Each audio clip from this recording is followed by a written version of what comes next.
Create this day of expression and joy.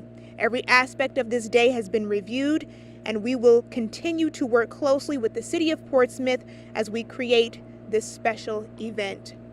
We are live here in Portsmouth. Kristen Pope, WMUR News 9. All right, Kristen, thanks very much. And tonight, another sign of unity in the wake of a hate-filled attack. Tonight, the city of Orlando honored the victims of the mass shooting at Pulse nightclub. Mourners filled a church to pray for peace and healing. WMUR's Aixa Diaz at the scene of Sunday's attack. Shelley, police are starting to reopen some roads here, but the area around Pulse remains an active crime scene tonight. Not far from here, hundreds gathered this evening to pray for the victims.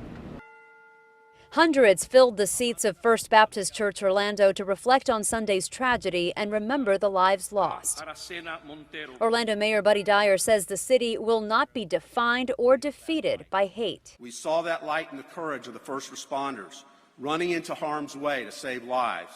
We saw that light in those who carried victims to the hospital and the doctors who worked tirelessly to save the victims. Today, some of those victims shared their terrifying stories. The gunman entered the bathroom and was shooting his machine gun. Survivors still in the hospital describe a ruthless and heartless gunman. Just seeing all these bodies everywhere, and this person is just enjoying doing this. There's no way. I don't know how. The FBI wants to know if the killer, Omar Mateen, had been to Pulse before. They're also looking into whether Mateen's wife knew about the attack beforehand and if she ever went to the club with him. The chair of the Senate Homeland Security Committee is requesting information from a Florida security company that once employed Mateen. He wants to know more about his job there and his encounters with coworkers. In Orlando, Aixa Diaz, WMUR News 9. Tonight, presumptive Republican nominee Donald Trump is going after President Obama. Trump saying the president is, quote, more angry at him than the Orlando gunman. This morning, President Obama spoke about Trump's comments on banning immigration from countries with a history of terrorism. The president says that is not the America we want. The RNC also said today that gun policies would not have prevented the attack. And the owner of a local gay bar says what happened in Orlando has him rethinking security at his business. This is the case at many bars and nightclubs in New Hampshire, as well as across the country, that cater to the LGBT community. Bar owner Steve Stevens shared with me the first thing that went through his mind when he heard about the Orlando shooting. And I'm thinking, please don't let it be a gay club. Don't let it be a gay club. And it was a gay club. Stevens has owned the Breezeway, a gay club in Manchester, for the last 12 years. He was devastated by the news out of Orlando. Gunman Omar Mateen killed 49 people at Pulse, a gay nightclub. Stevens worries about a copycat crime. There's a lot of angry people out there. There's unfortunately more than a fair share of mentally unstable people out there. And all it takes is a little encouragement, potentially, by seeing somebody else succeed in the most horrific way. Stevens says he's taking steps to protect his bar and its patrons, including a unique security feature. A direct emergency button to the authorities that we've had for quite some time now, just in case. But he told me, in his opinion, we should all be concerned, and that what happened in Orlando is a reminder that people need to be vigilant at all times. The thing is, I don't think this is just a gay thing. I think it's society has gotten so violent, and I think this could happen just as easily, God forbid, at a club down the street, or the post office.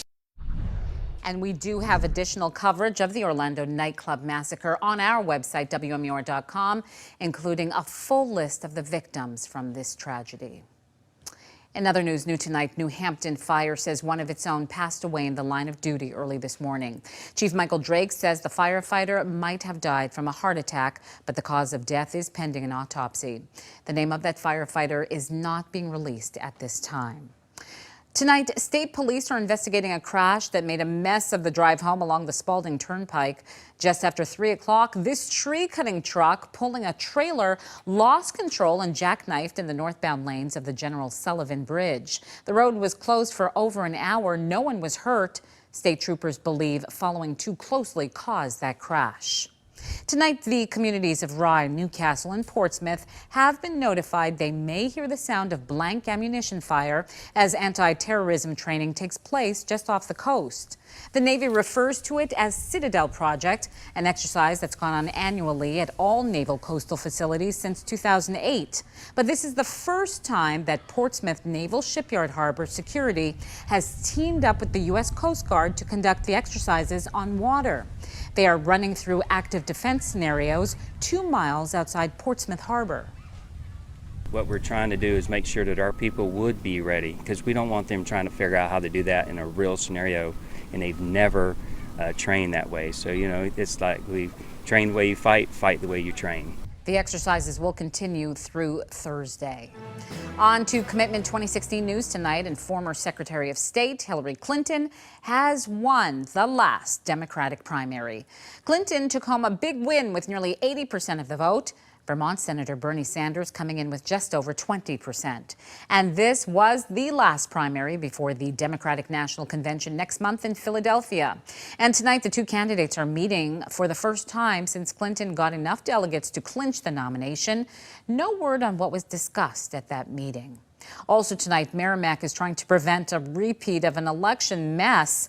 On the night of the New Hampshire primary, we showed you this traffic jam of voters trying to get to the polls. And now the town of Merrimack is working to find a solution before the next election day. WMUR's Noko Funayama is in Merrimack with what they plan to do. Merrimack voters remember this all too well. Just an absolute mess on the roadways trying to get to Merrimack High School. Some voters never cast their ballots, gave up, turned around, and went home. Well, now the town council is working with the school board to try and find a solution to ensure this problem will not happen again. This was a scene in Merrimack back in February. Voters stuck in traffic for hours trying to reach the town's only polling site at Merrimack High School. It is a scene officials and local residents are looking to avoid come November by expanding the voting locations from 1 to 3. No matter where you are, there are going to be traffic issues, but I think this is going to be markedly better. The sites that we're talking about are demographically separated, so there should be a great improvement. The sites that the town council is proposing to use for voting are the Merrimack Middle School and the James Mastrocola Upper Elementary School. The schools were chosen mainly based on location and parking capacity. Now the school board is working out the logistics of how the schools can handle the traffic in the area and the people and the cars on their properties. We're just using different entrances for students and different entrances for voters.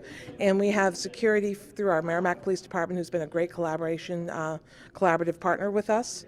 And that gives us the opportunity to make sure that our students have a productive day in the classroom, our voters have a productive day at the polls. Although council members say there is no perfect solution in Merrimack, they are optimistic that this will greatly improve the access to voting. There's a collective responsibility. So let's not spend time on talking about what went wrong. Let's talk about solving the problem. Just to give you an idea of how big this issue is, well, only about half of the registered voters in Merrimack cast their ballots in the primary election in February. They're certainly hoping to raise those numbers in November. In Merrimack, I'm Naoko Funayama, WMUR News 9.